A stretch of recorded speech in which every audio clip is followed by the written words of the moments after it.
Prisoner's esports skin is finally here, and NetEase did something related to Duolingo?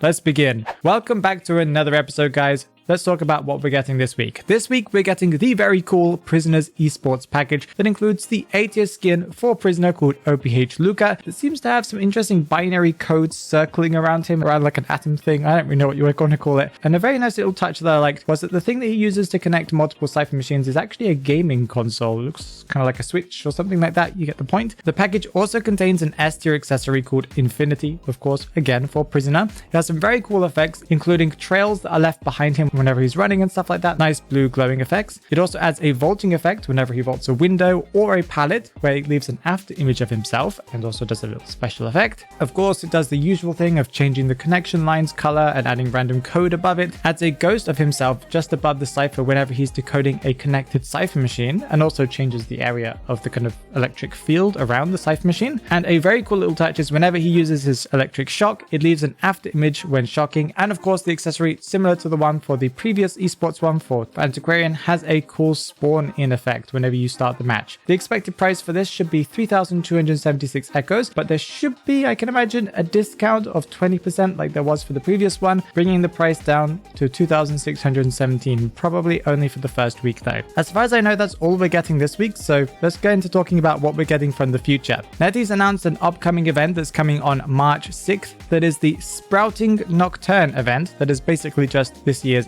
Arbor Day event. This is something that we have every year. We don't really know too many details about what you have to do during the event, but there are event rewards that they revealed, including a Guard 26 B-tier skin that's probably going to be called Prototype Robot, a B-tier accessory called Sprouting Heart. That's a very interesting looking accessory. I like this one quite a lot. Like a bubble glass butterfly thing, very nice. An event portrait, an event frame, a sticker that's quite cute, I would say, a furniture piece called Glass Hydrophonic Jar that's connected to the event as far as I know, something to do with hydrophonics and stuff like that, and you can receive this after completing the cultivation event, a label, and a piece of room music called Clockwork Whispers. If you like to collect room music, that is good for you. There's going to be a limited time public map. They spelt it wrong. NetEase, be very careful with that spelling, that word specifically. You could have spelt something else wrong, but you decided to spell that one, the worst there.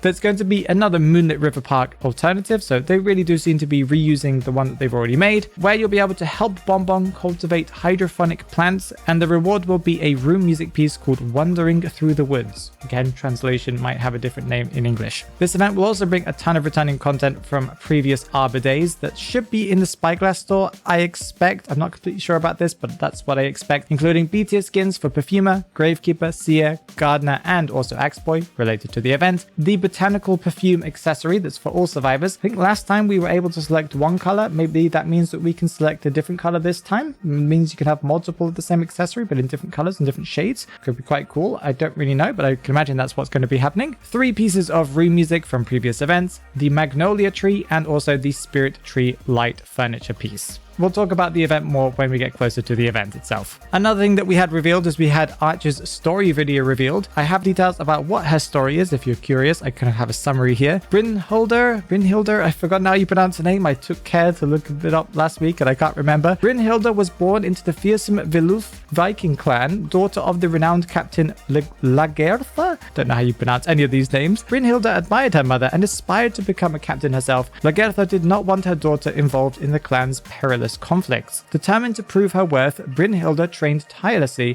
and was eventually given her own ship, the Vinland. However, Brynhilde's inexperience led to her being captured and shackled as bait, so that Lagertha would then go and find her, and Lagertha fought to save her and apparently died as far as I can tell. In that moment, Brynhilde despaired that her fate was sealed to lead the Viluf warriors to their deaths, hating her birth for the first time. Very interesting character story, very different than anything that we've had so far as I know.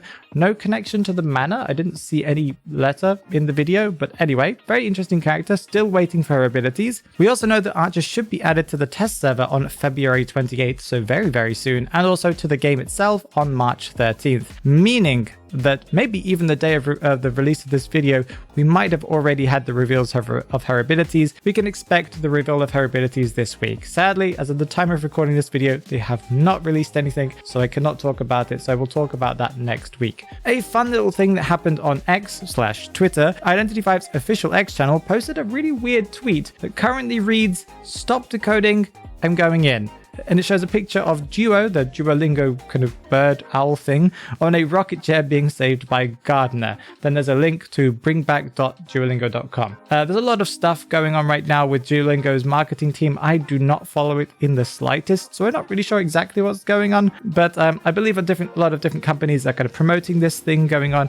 I'm not sure if this suggests necessarily that we're getting a Duolingo Identity 5 crossover anytime soon, but you never know. NetEase doesn't really follow trends in that way, as far as I've noticed, you know, reposting things that aren't Identity 5 related or connected to Identity 5 in any way. So it's possible we might see something, but it also could just be a sponsored post from them. Who knows? Either way, I find that quite funny, and maybe it hints towards something, maybe it doesn't.